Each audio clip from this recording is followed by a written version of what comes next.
Hello mga bata, tayo ay ngayon magbabasa ng imperative sentence. An imperative sentence that makes a request words. Ang request words naman ay iko-command ikaw. Ang kunyari, ang example ko ay, can you please handle me the flower? Sa Tagalog ay, maaari mo bang pwede mo ipasa sa akin ang bulaklak?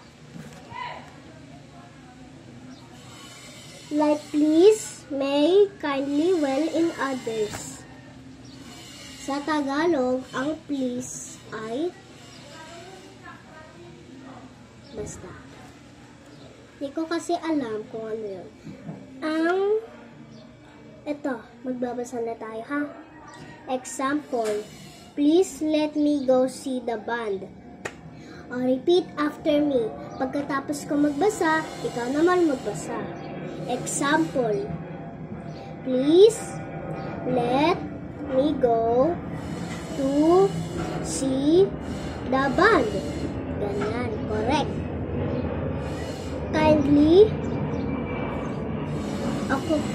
occupy this seat. Tama. Open the window wide.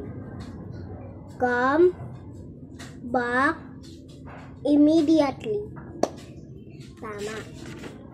At ngayon, magbabasa ulit tayo ng exclamatory sentence.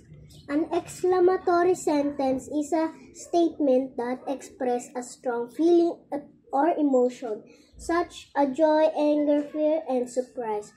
It can be easily recognized because it ends with an exclamation point. Salamat sa pakikinig mga bata.